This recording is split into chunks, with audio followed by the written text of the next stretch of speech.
Very good afternoon everyone. Just confirm audio video is clear. Very good afternoon Shubham. Very good afternoon. Just confirm audio video is clear.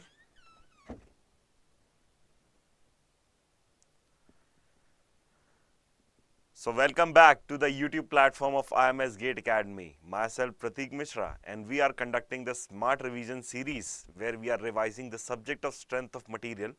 My dear students, in the previous session, we have seen all the important things about simple stresses and strains, and we have also seen some of the basics of drawing the shear force and bending moment diagram.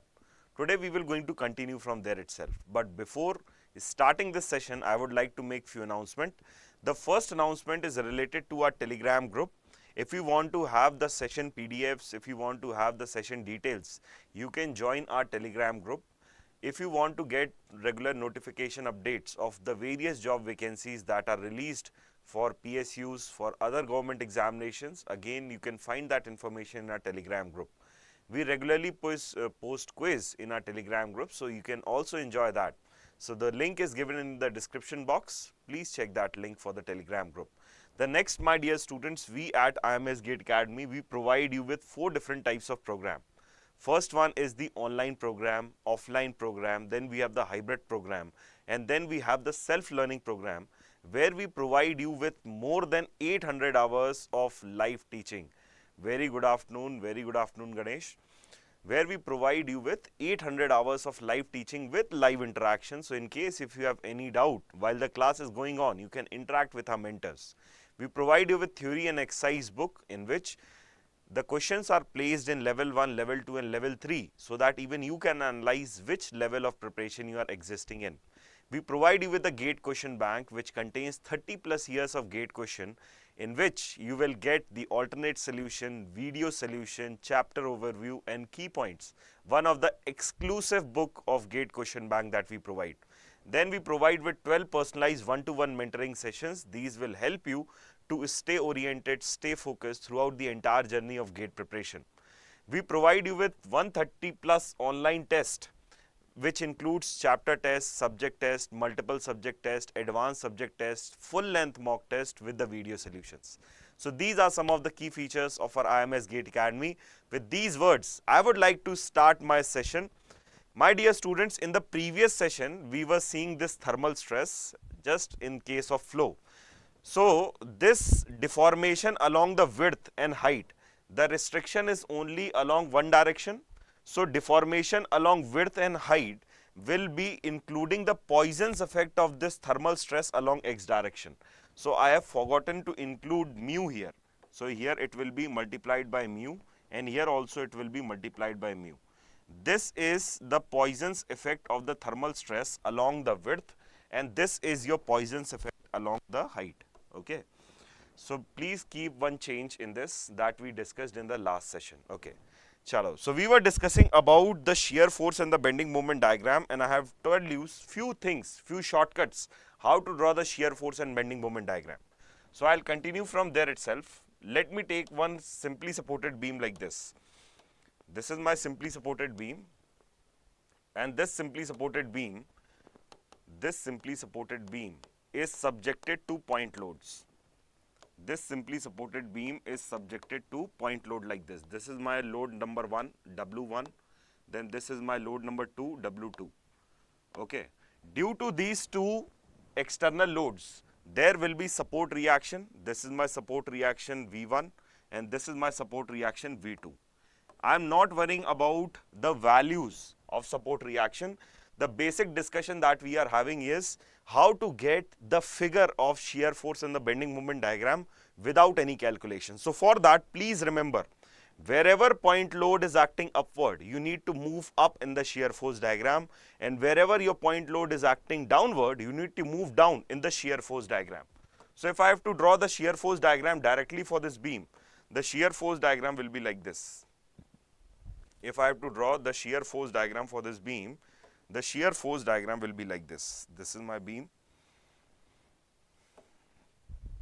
So shear force diagram will be like this. Wherever the point load is acting upward, you can see here there is a vertical reaction V1. So at this point, I will move up by the amount of V1 like this.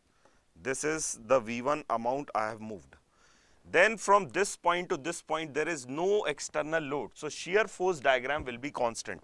So I have to move in a constant way up till this point, okay. Then at this point, you have a downward acting load. So I need to move down by the amount of W1. This vertical displacement is W1. Then between these two loads, again no load is acting. So my shear force diagram will be constant like this.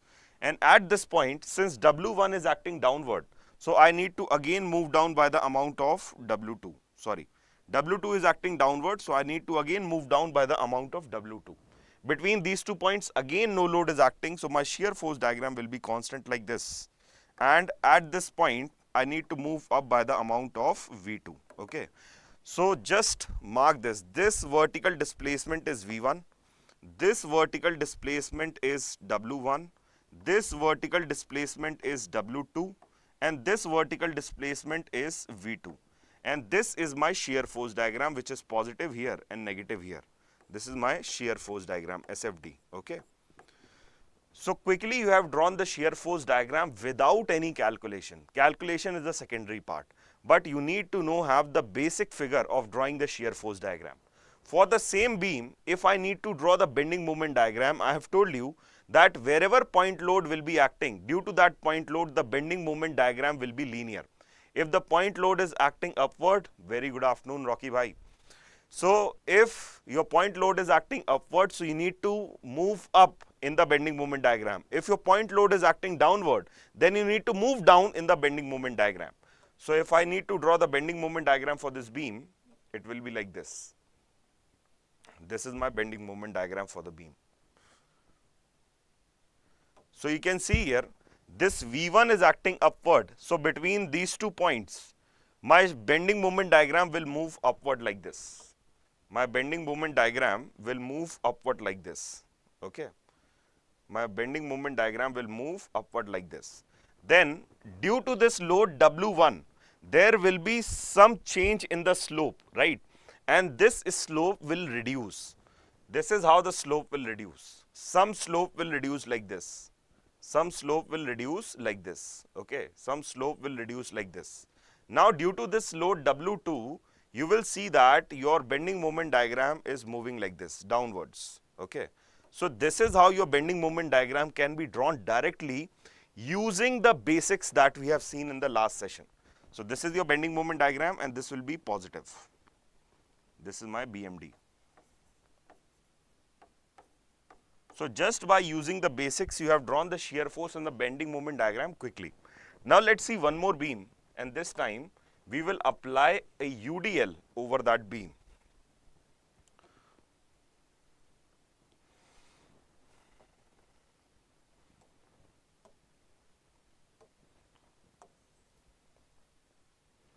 This is my simply supported beam. Please try to draw the bending moment diagram for this beam. Please try to draw the bending moment diagram for this beam. This is my simply supported beam and it is subjected to UDL.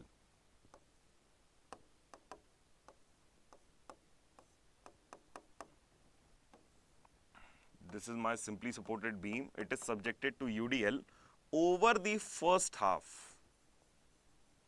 Only over the first half. This distance is L by 2. The intensity of UDL is W kilonewton per meter, okay. This is the UDL, and for this UDL, you need to draw the bending moment diagram. Now you will say, sir, first thing is we need to calculate the support reaction. Okay, my dear, you can calculate the support reaction, but this time we are not interested in the calculation.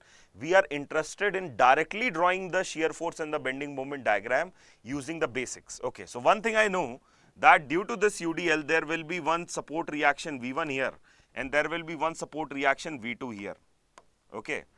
These are the details we know. We can calculate the value of V1 and V2, that is a separate story, but we need to draw the shear force and the bending moment diagram directly. So let me draw the shear force diagram first. This is my beam.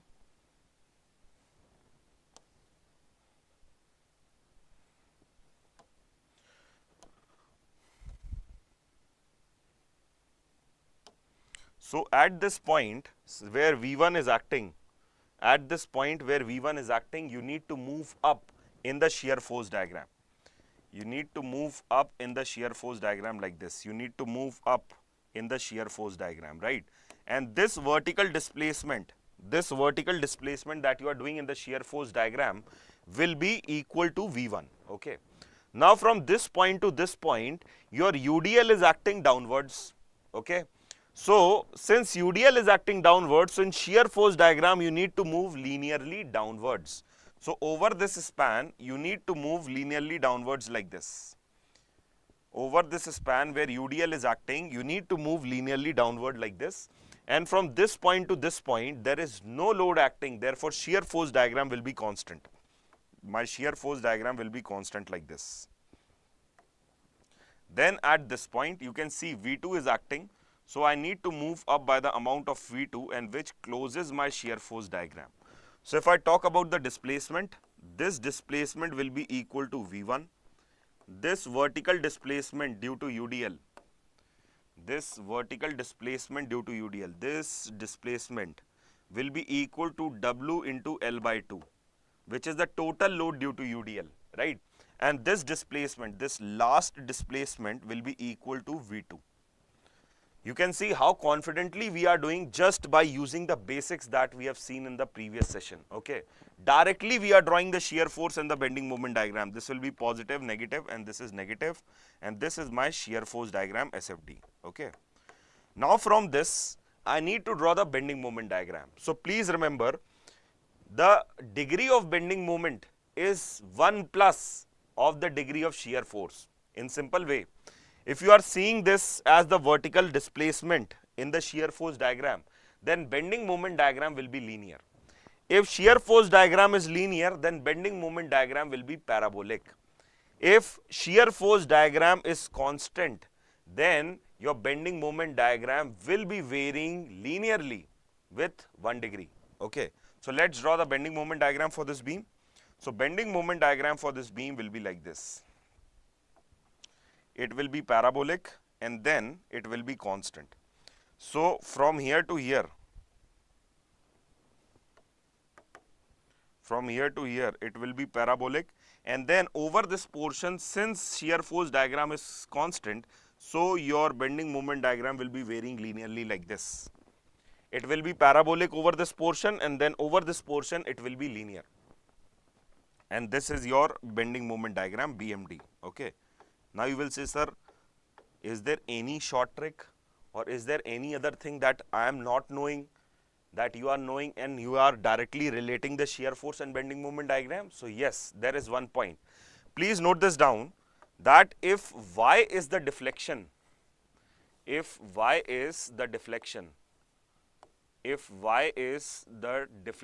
of the beam due to external load, if y is the deflection of the beam due to external load, then dy by dx will be the slope of the deflected shape.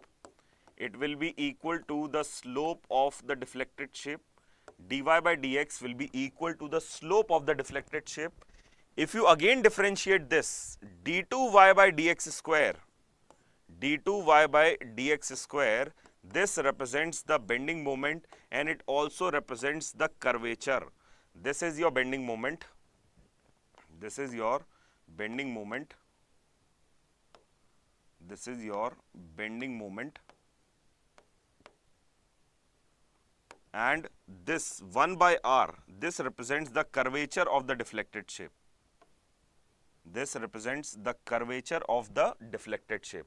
Now, if you again differentiate this, that is, if you are doing d3y by dx cube, which is equal to dm by dx, this will be equal to your shear force. What it means? The slope of the bending moment diagram is equal to the shear force. Directly now, the slope of the bending moment diagram, you can see here, the slope of the bending moment diagram is linearly decreasing, and here you can say this, it is also linearly decreasing. The slope of this portion of the bending moment diagram is linearly decreasing, and you can relate with the shear force diagram. Over this portion, the slope is constant. So shear force is also constant. The slope of the bending moment diagram is equal to the shear force. The slope of bending moment diagram is equal to shear force. You can write down slope of bending moment diagram. Slope of bending moment diagram is equal to shear force. Is equal to shear force. Now again I can relate one more point from here. I can say wherever my bending moment will be maximum, their shear force will be 0. For calculating the maximum value of bending moment, you do dm by dx, right? And you equate it to 0. So for Bm max, for maximum value of bending moment, how you start? You start by differentiating the bending moment dm by dx and you equate it to 0. So wherever your bending moment will be maximum, at that point shear force will be 0. So this is nothing but your shear force. So at at the section of maximum bending moment, at the section of maximum bending moment,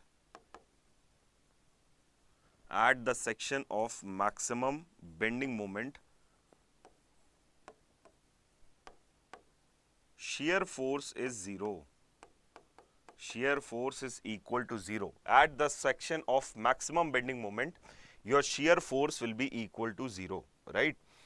So you can very easily relate the shear force diagram with the bending moment diagram. Just by observing the shear force diagram, you can get an idea of the slope of the bending moment diagram and you can draw this, right? Now one more point here. The d by dx of shear force, this is equal to minus times of intensity of loading.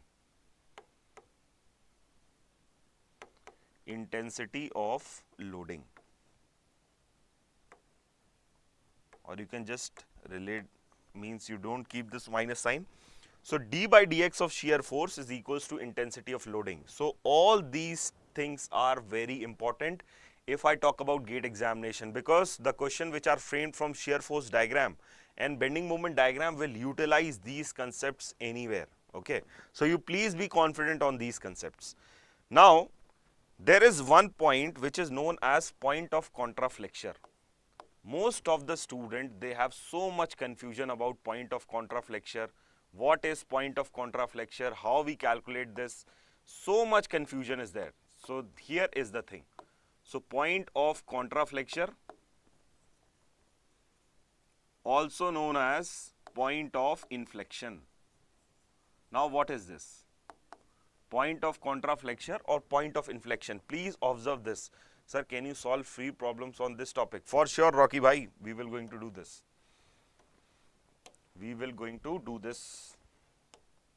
You only will going to solve the question, I'll give you. But first observe this point of contraflexure.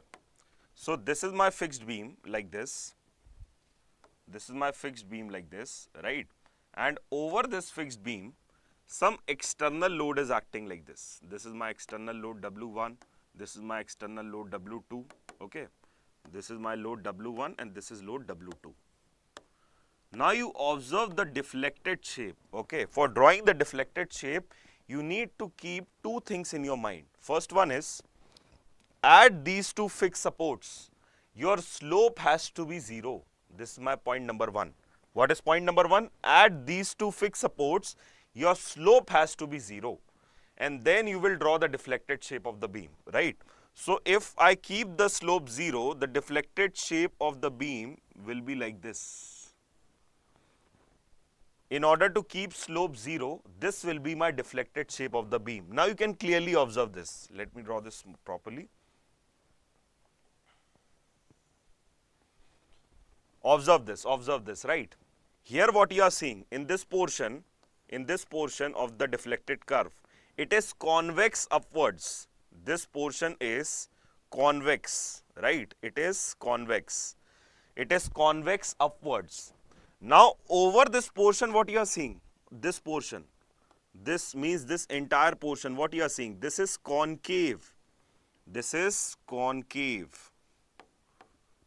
This portion is convex, then this portion is concave. Again this portion is convex. This portion is convex. So I am analyzing the deflected curve, right? So point of inflection or point of contraflexure is defined as that point where the convexity of the deflected curve changes. Means the deflected curve either changes from convex to concave or from concave to convex. So these are the points.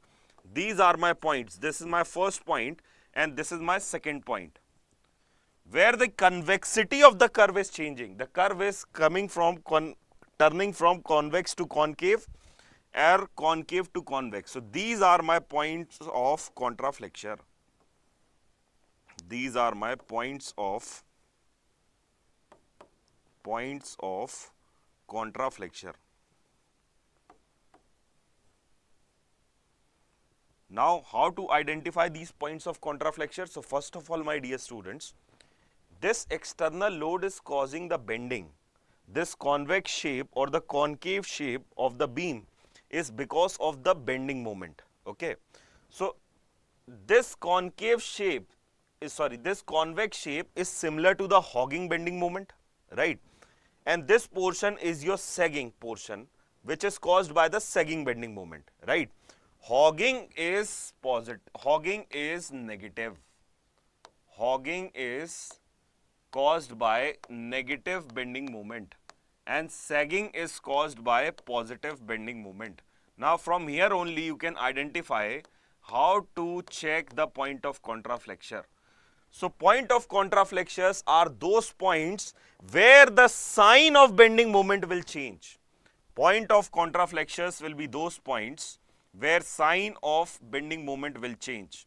So point of contraflexures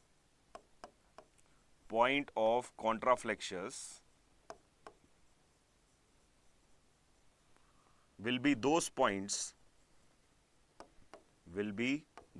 points where sign of bending moment changes. Sign of bending moment changes, right? Sign of bending moment changes. So if bending moment is changing its sign from positive to negative, it will go through that point 0, right? So this can also be defined as wherever your bending moment is 0. Wherever your bending moment is 0 is the point of contraflexure. Okay. So this is the case related with point of contraflexure. Sometimes they will ask you how many points of contraflexure. So how you need to identify? You need to identify it by drawing the bending moment diagram and check the bending moment diagram where the sign of the bending moment is changing. Wherever the sign of bending moment changes, those points are the point of contraflexure. Okay, in simple way. Chalo, moving ahead. So you have this beam. Please draw the shear force and the bending moment diagram for this beam. Rocky Bhai was asking for some questions. So let's see this. This is my overhanging beam. This is my overhanging beam. This is my overhanging beam like this. And this overhanging beam is subjected to a UDL over the entire span. This overhanging beam is subjected to a UDL over the entire span. Length of the mid portion is A, L, and the length of the overhangs is A, small a. Draw the shear force and the bending moment diagram. This total load is W. The intensity of loading is W. You need to draw the shear force and the bending moment diagram. Rocky Bhai, this question is for you.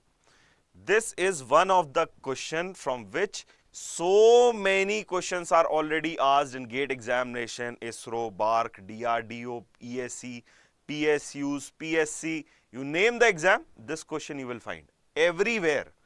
One of the very standard cases of overhanging beam that is so frequently asked in the examination if you just calculate the weightage of this question, in every exam you will find like 5 to 10 marks question asked from this.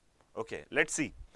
So for solving this overhanging beam, the major problem with this overhanging beam with the student is they don't understand to write the bending moment equation, right? Or they fail to analyze this beam for calculating the support reaction. As soon as the overhang comes, they start feeling like, oh God, how to solve this? Very easy, right? You apply the equations of static equilibrium, calculate the support reactions, and simply draw the bending moment diagram and shear force diagram as we have drawn for the other cases. Now let's see this. So due to this external load, I have this vertical reaction VA and this vertical reaction VB, okay? So first I need to find out this vertical reaction, right? Now you will say, sir, how we will get the vertical reaction? I have this overhang and I do not understand how to do this. Okay, so this is for you. You write down summation of moment about A equal to 0. When I write this summation of moment about A equal to 0, it means that over the entire span of the beam, over the entire span, whatever external loads are present, whatever moment they will be causing, you have to include each and every moment, right? So I will start from this left side of this point A. You have this overhang and this overhang will going to cause the anti-clockwise moment like this, okay? And the moment caused by this overhang is equal to minus W A square by 2. I hope all of you know this, how I am writing this. Minus W A square by 2. So WA is the total load and the distance between the midpoint of UDL and this point A is A by 2. So this will be minus W A square by 2. Now you come to the right side. On the right side, you have this span of L plus A, right, over which your UDL is acting. Now this UDL will going to cause the clockwise moment. So I will write down plus W into A plus L. This is your total load. Now the distance between the midpoint of this UDL and point A is A plus L by 2. So this is the moment caused by this portion of the UDL. Now the third load is VB and this VB will going to cause the anti-clockwise moment. So minus VB into L is equal to 0. Just see how simply we have written this moment equation and how easily we got the value of VB. When you will solve this, you will get the value of VB as, so VB will be W into L plus 2A by 2. This is the value of VB, okay. Once you got the value of VB, you can calculate the value of VA by taking the summation of vertical forces equal to 0. So you write down summation of vertical forces equal to 0. So for this, VA plus VB, these are the loads which are acting in the upward direction, and then you have UDL acting in the downward direction, which is equal to minus W into A 2A plus L. 2A plus L, and this is equal to 0. Substitute the value of VB, get the value of VA. So VA will also come out as W into L plus 2A divided by 2. So this is like a process, okay. But if you want to get it done easily, first thing what you will notice is that this loading is symmetrical about the midpoint. Then whatever is the total load that is coming over the beam, half and half will be distributed to VA and VB. So this is the value of VA, and you can clearly see both VA and VB is equal, and this is the value of VB, okay. Now let's draw the shear force and the bending moment diagram. So again I'll take the same beam and draw the shear force diagram.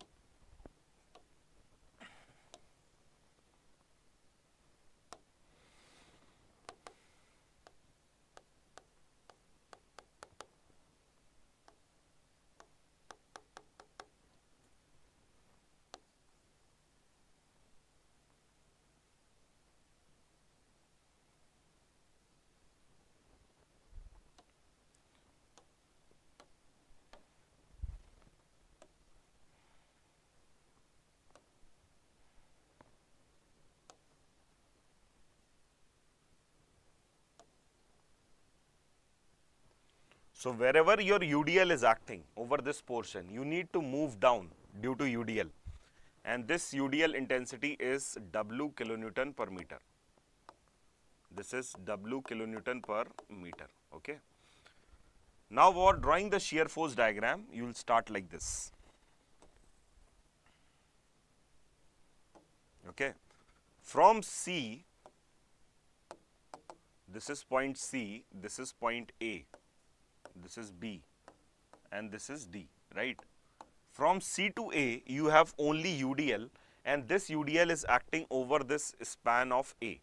So what I need to do is, I need to move linearly downwards from C to A, and the total downward movement will be equal to W into A. This total linear downward movement will be equal to W into A. Now here I have the vertical reaction VA. So by this much amount, I need to move up. I need to move up by the amount of VA like this, right? I need to move up by the amount of VA. Now over this span AB, again your UDL is acting, so I need to move down by this much amount, okay. Then again at this point, you have VB acting upward, so I need to move up. This is my VB acting, so I need to move up like this. And then over this portion BD, again my UDL is there, so I need to move down like this. So simply we have drawn the shear force diagram without creating any confusion. So this is negative here, this is positive here, this is negative, and this is positive. If I talk about the values, this value is W into A. This is W into A, and this is negative. Now this total vertical displacement is equal to VA, and VA is W into L plus 2A by 2. Okay, this is your total vertical displacement. So if you want to talk about this point and how much amount of shear force will be present at this point, will be equal to minus W into A plus W into L plus 2A divided by 2. So this will be equal to WL by 2. This WA into 2 and this W into 2A will cancel out. So this value will be WL by 2, right? Then this vertical downward movement will be equal to W into L. So this value will be WL by 2. Then again you need to move up by the amount of W into L plus 2A by 2. So this value will be WA. And then finally your shear force diagram will close like this, okay. From this, if I need to draw the bending moment diagram, just by observing the slope, I can draw the bending moment diagram quickly. Just by observing the slope, I can draw the bending moment diagram quickly, right. Here you can see that the slope of the bending moment diagram is continuously decreasing, okay. So for bending moment diagram, the degree should be one more than this. So here you can see this is how my bending moment diagram will look.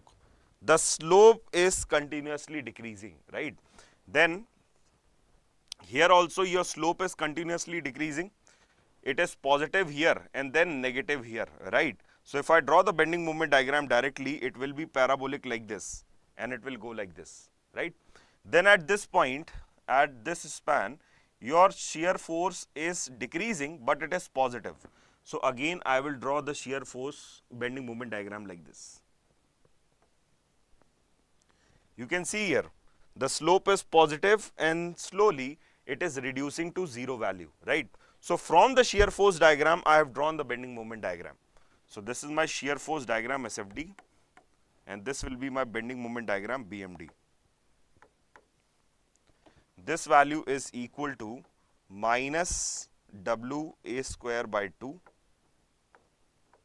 This is the bending moment, and at this point the bending moment is minus WA square by 2. The maximum bending moment will happen at a distance of A plus L by 2. This is the location where maximum bending moment will happen. This is the location where maximum bending moment will happen, BM max. This is the location where maximum bending moment will happen, right. Now you clearly observe, if I ask you how many points of contraflexure, how many points?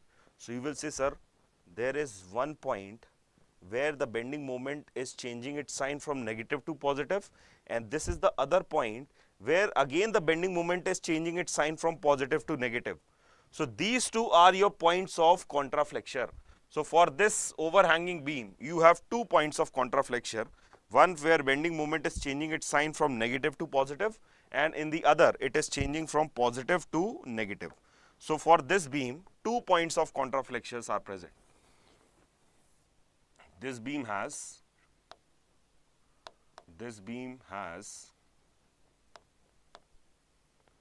2 points of contraflexures.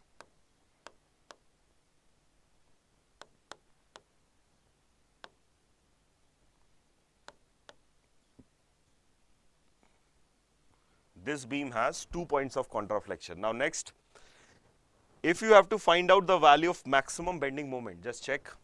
So Bm max, directly I can calculate. I know that maximum bending moment will happen at this mid span, which is at a distance of A plus L by 2. So if I have to directly calculate the value of maximum bending moment, that will be equal to W A plus L by 2, the whole square divided by 2. This is your bending moment due to this UDL, and this bending moment will be negative, right? Now bending moment due to this point load will be equal to plus W into L plus 2A by 2 multiplied by L by 2. So when you will solve this, you will get the value of maximum bending moment at this point. Can you tell me what is the maximum bending moment you are getting? Can you tell me what is the value of maximum bending moment that you will get? You can solve this and get the value of maximum bending moment. So let's solve this. This is minus bending moment maximum.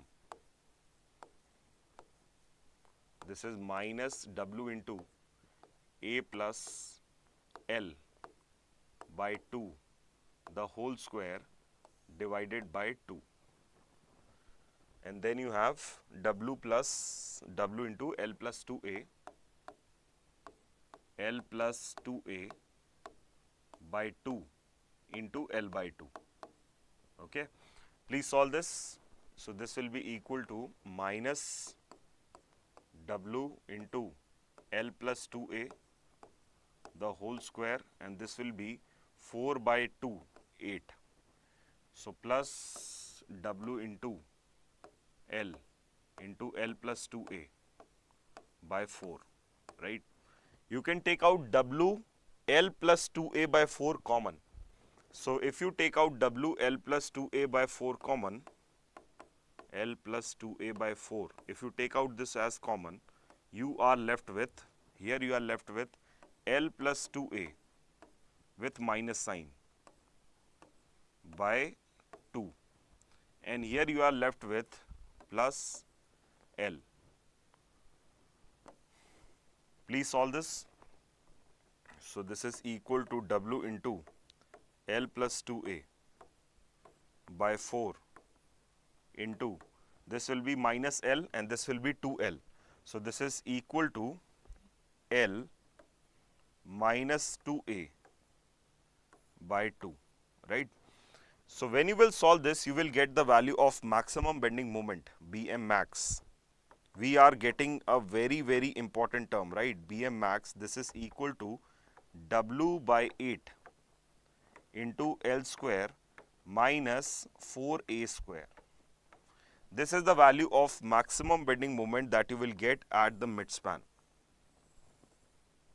W by 8 into L square minus 4A square. This is the value of maximum bending moment, right? Now sometimes they will ask you, what should be the length of the overhang? What should be the length of the overhang with respect to this length L, so that you get the maximum value of bending moment here, right? So for that, so obviously you will have the maximum value of bending moment here. The question that I was asking is, what should be the length of this overhang so that the maximum value of bending moment or the bending moment at its midspan is equal to 0. So if I call this point E This is my point E. This is my point E, right? What should be the length of the overhang so that bending moment at E is equal to 0? So for that, you can directly calculate from here. What should be the length of overhang? So for bending moment at E equal to 0, so you have to just equate this equal to 0. So you will write down W by 8 into L square minus 2A square. Sorry, L square minus 4A square. 4A or 2A? Yeah, 4A square. This should be equal to 0. So from here, the value of A you will get as L by 2. So if the length of overhang is equal to half of the midspan length, then the bending moment at point E will be equal to 0. Now, sometimes they will ask you, what is the length of the overhang such that the maximum positive bending moment, that is this bending moment, is equal to maximum negative bending moment? What should be the length of overhang for which maximum positive bending moment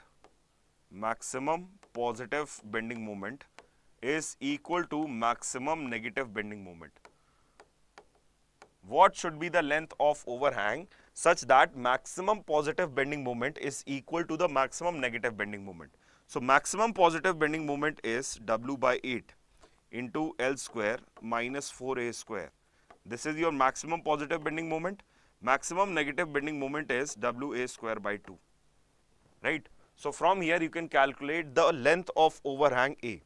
So this is 1 times, this is 4 times, W and W will going to cancel out. So you will going to have L square minus 4A square is equal to 4A square, okay? So L square will be equal to 8A square. So A will be equal to L by 2 root 2. So these type of questions they will going to ask, right? These type of questions they will going to ask. One more question they can ask is, what should be the length of overhang so that in the entire beam there is no point where positive bending moment will happen? Okay, so you can see here, for this entire span of the beam, this is the area where positive bending moment is happening. So if you just make an equality in which you will equate this maximum positive bending moment is always less than or equal to 0, is always less than or equal to 0. So for maximum should be less than or equal to 0. So this is the condition when over the entire span there will be no bending moment coming. Very good afternoon, very good afternoon. So you have W by 8 into L square minus 4A square should be less than or equal to 0. So from here you can get the equality which says that A should be greater than or equal to L by 2. If A is greater than or equal to L by 2, then over the entire span of the beam there will be no point over which positive bending moment will come. Either the bending moment will be 0 or it will be negative. So if this is the equality, then over the entire span of the beam, there will be no point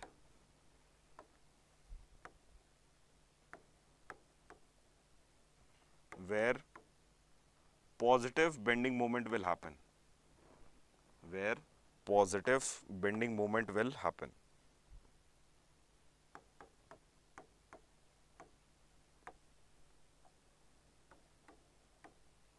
Where positive bending moment will happen. There will be no point where positive bending moment will happen. Just see one question, second question, third question, fourth question, fifth question. SFD, BMD are itself a question. So just one case giving you so much of possibility of question framing, right? Very, very important case. Moving on with this, so basically these are the gist of your shear force and the bending moment diagram. Now let's talk about the next type or the next chapter, which is known as bending stresses in beams. The next chapter is bending stresses in beams. So bending stresses in beams.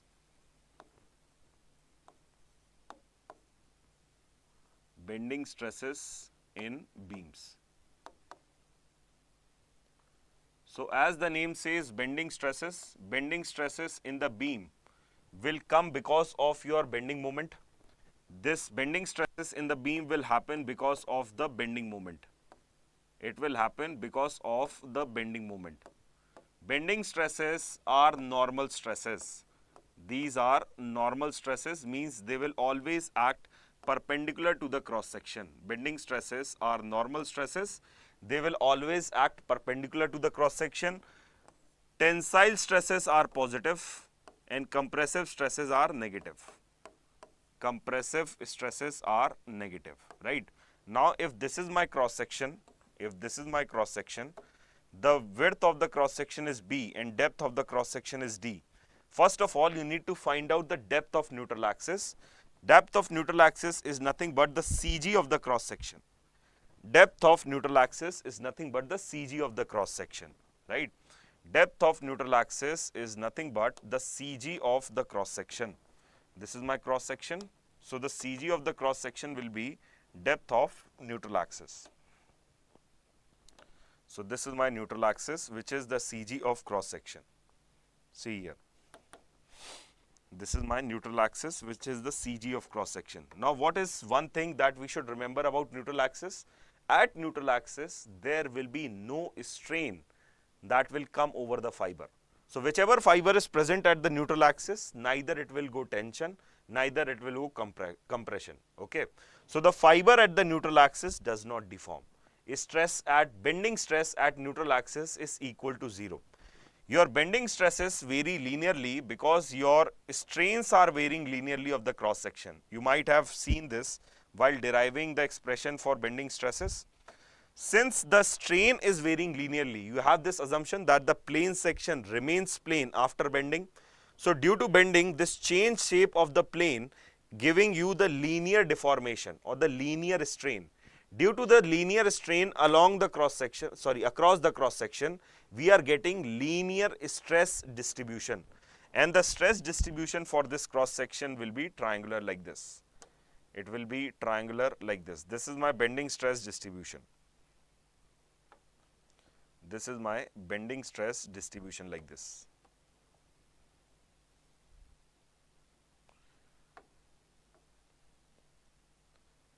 Now, how to visualize this? This is my cross section. This is my cross section. And the bending stresses are acting perpendicular to the cross section like this. These bending stresses are acting perpendicular to the cross section like this. You can see these bending stresses are acting perpendicular to the cross section. These bending stresses are acting perpendicular to the cross section like this. And your bending stress vary linearly over the entire depth. Okay. First of all, your bending stress at neutral axis is 0. Bending stress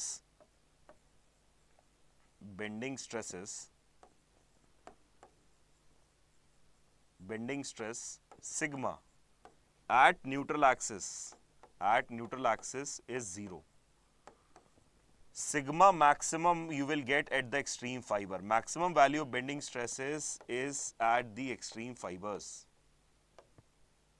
Maximum value of bending stresses is at the extreme fibers. Maximum value of bending stresses you will see in the extreme fibers.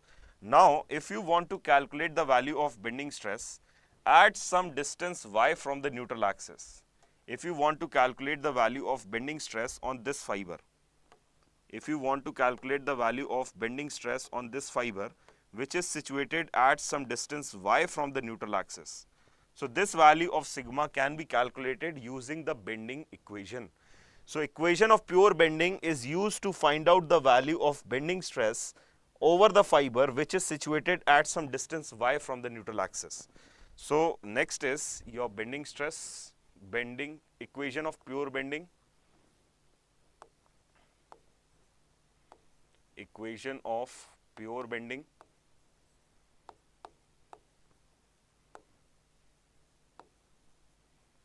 equation of pure bending which says that M upon I is equal to E upon R is equal to sigma upon Y. Okay. Now what is M? M is the bending moment that is coming over the cross section. So M is bending moment of the cross section, bending moment at the cross section or at the section. I is the moment of inertia. I is your moment of inertia. E is your Young's modulus.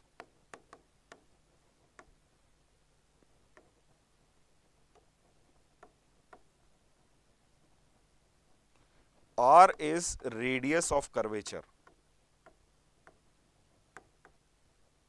R is radius of curvature. Please remember, R is your radius of curvature, but 1 by R is the curvature, how the beam is getting bended. Sigma is the bending stress. Sigma is the bending stress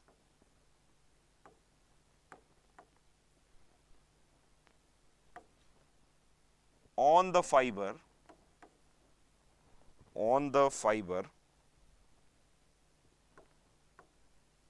which is at y distance from the neutral axis, which is at some distance y from the neutral axis, right? So these are the things. This is a very important equation. Now understand this R. This is my beam, right?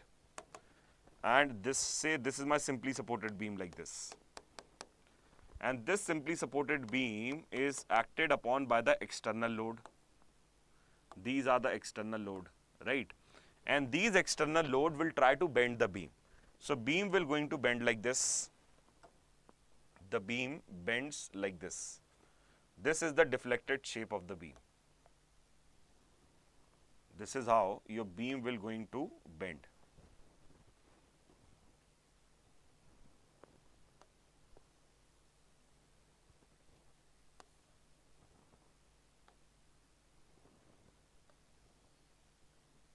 This is how your beam will going to bend. Due to external load, this is how your beam will going to bend. You can see the plane section before bending remains plane after bending. Next, if you join the center point, okay, if you join the center point like this,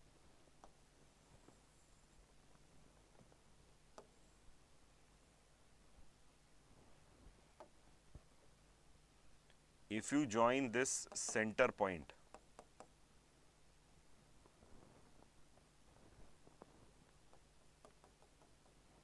this is the center of bending, okay. So you can clearly see this is my radius R. This is my radius of bending R. And 1 by R will be the curvature of bending, okay. What is M? So if I need to find out the bending stress at this section, so M will be bending moment at this section X. This will be the value of M, okay. So first of all, the bending stresses are calculated over a section. And for that, you need to find out the value of bending moment at that section, okay. So I hope this equation is clear to you. This is a very, very important equation. And this is the equation of pure bending, where M upon I is equals to E upon R is equal to sigma upon Y, right. Moving on with this, next is you have composite beams. You have beams made up of composite material where more than one material is used. So for example, this is your cross section. This is your cross section and your beam is made up of material 1 and this is your material 2. Now you need to draw the bending moment diagram for this, okay. Now what you will do is, first of all, the Young's modulus for this is E1 and Young's modulus for this is E2. The width of both the material is same B. The width is same B. The depth of material 1 is D1. And depth of material 2 is D2.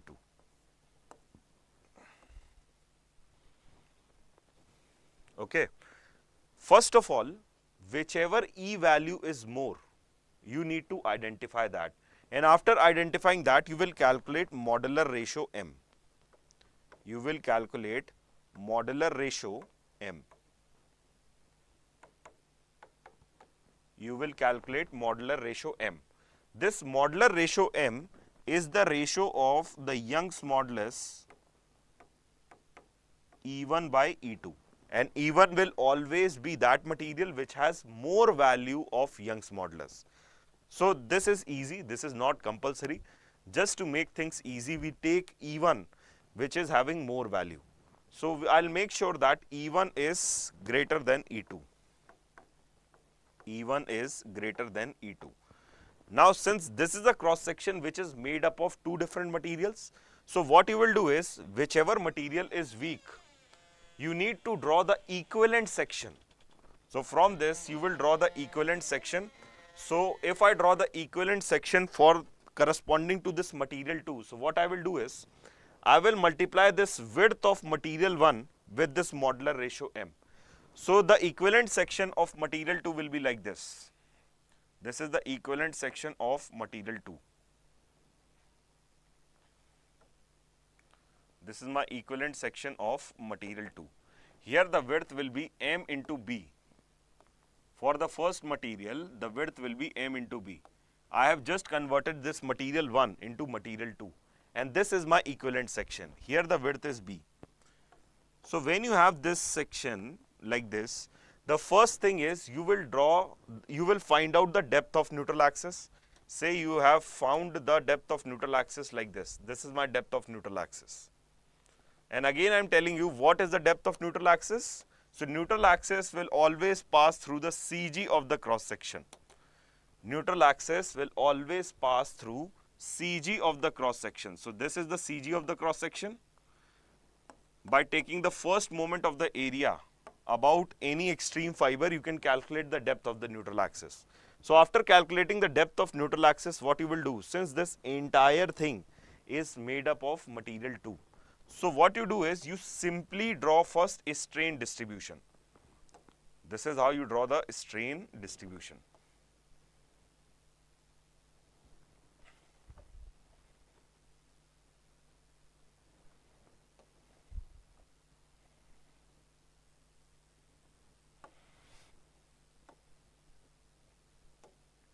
First you draw the strain distribution, means over the cross section the strain will going to vary linearly like this. This is my strain distribution.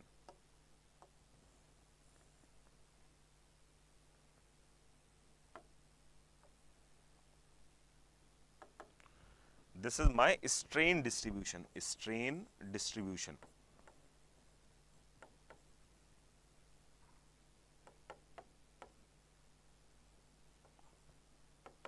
So strain distribution will be linear for the entire cross section. Now what you need to do is,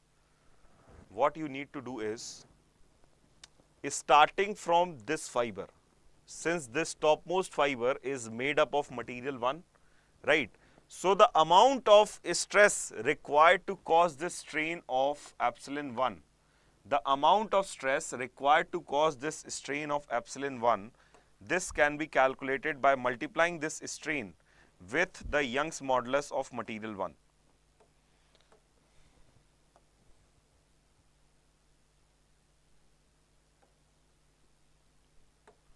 So stress in this material 1 is equal to, this sigma 1 is equal to, epsilon 1 into E1.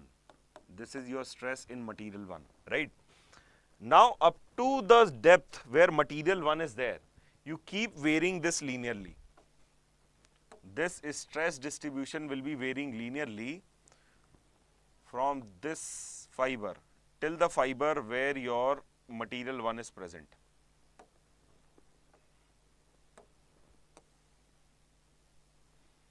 So this is the fiber up till which your material 1 is present, right? Now at this junction, in order to undergo this much amount of strain, material 2 will require less amount of stress. Reason is material 2 is weak. E2 is less than E1. So material 2 will require less amount of stress. So I will move like this. I will move inwards, and this is the value of stress. that material 2 will require to undergo same amount of strain. So this will be my distribution of stress when you have a composite material. This is the value of stress in material 1. So I will write down this is sigma dash 1, and this is the amount of stress for material 2. This is sigma dash 2, right?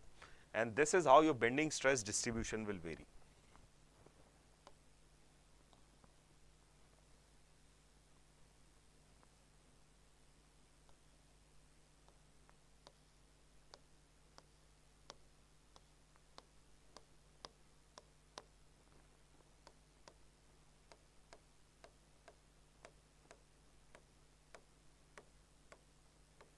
So whenever you have a composite material and you need to draw the bending stress distribution, what you can do is, first you draw the linear strain distribution and then you draw the stress distribution.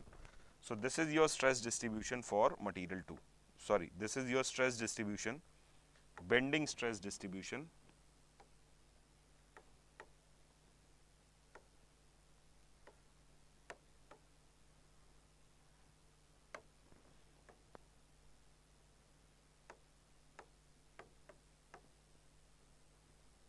This is your bending stress distribution, right? So accordingly, you can just draw the bending stress distribution. For example, 3 materials are given to you like this.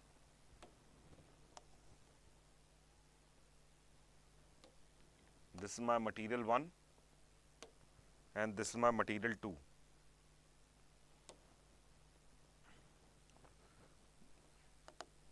This is material 1, this is material 2 and this is material 3. Okay. Now after drawing the equivalent section, you find out the depth of neutral axis. That is a separate story. So you have material 1, 2 and 3. You have drawn the equivalent section and then you have calculated the depth of neutral axis. I am directly taking the depth of neutral axis like this. So this is my depth of neutral axis. Say this is my depth of neutral axis. Okay. This is my depth of neutral axis. Now, first thing is you draw the linear distribution of strain for this entire cross section. So when you will going to do this, let me draw everything first. So these are my guidelines.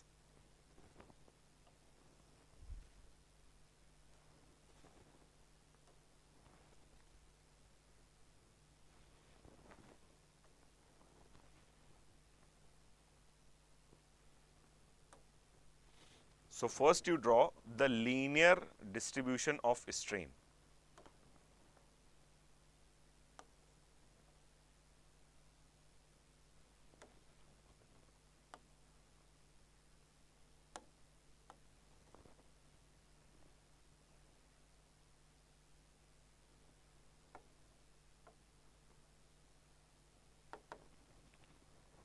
This is the neutral axis NA.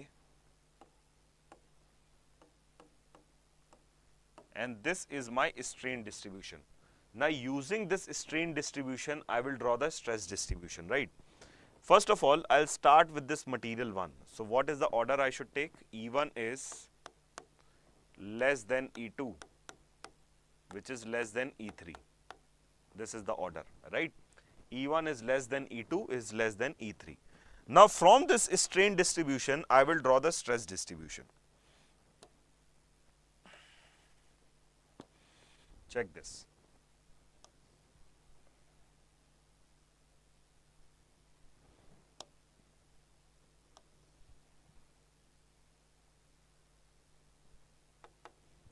So this is my strain, epsilon 1, right? Corresponding stress in material 1 will be equal to epsilon 1 into E1. So corresponding stress in material 1 will be equal to epsilon 1 into E1. So sigma 1 will be equal to epsilon 1 into E1, right? This is your stress. Now up till the depth where material 1 is there, this stress will vary linearly. So my stress is varying linearly like this. This is my stress and this stress is varying linearly, right? This is sigma 1 dash. Say this is sigma 1 dash, Okay. Now at this junction where material 1 and material 2 are present, okay, and this junction is undergoing of a strain of this value. This is the strain that this junction is undergoing, right? So material 1 is weak. For material 1 to undergo this much amount of strain, the amount of stress required is sigma 1 dash. But for material 2 to undergo same amount of strain, the amount of stress required will be more. This stress required will be more like this, and this value will be equal to sigma 2 dash, which is more than sigma 1 dash, because E2 is more than E1.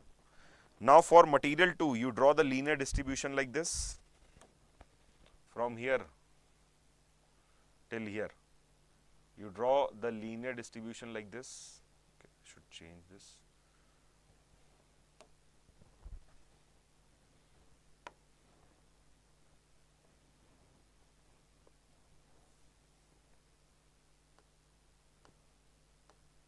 This is sigma 2 dash.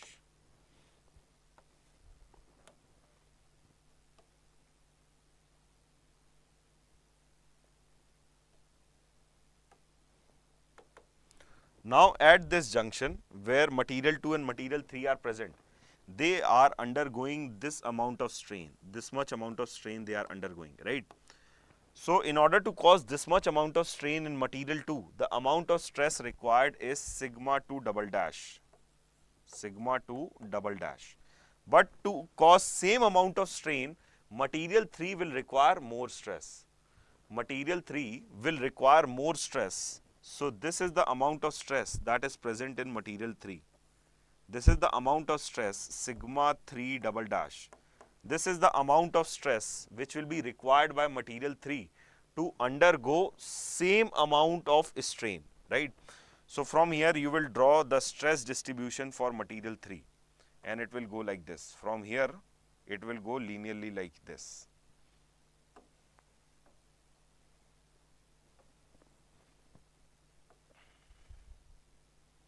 And this is your stress distribution. That diagram overlapped with the strain diagram, but you can understand, I know. So this is your stress distribution.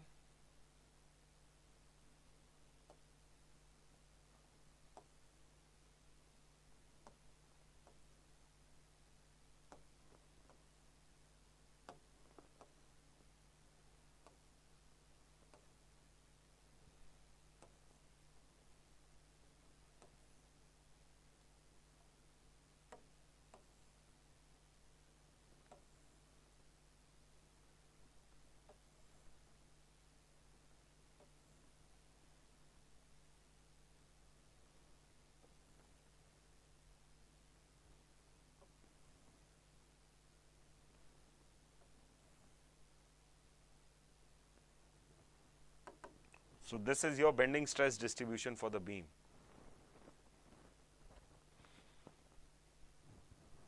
Chalo, so we have seen the bending stress distribution. I hope this much portion of revision of strength of material will be sufficient enough to have good marks in your examination. Okay.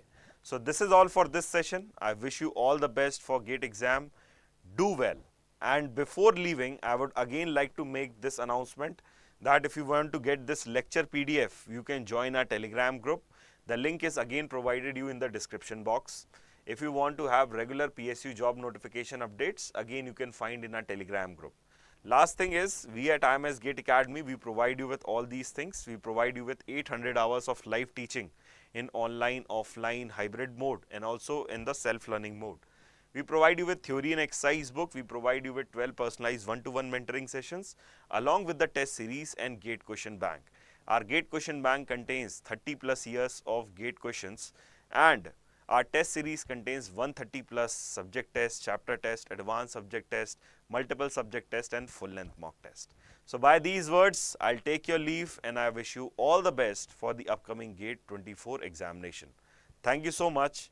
Have a very good day ahead.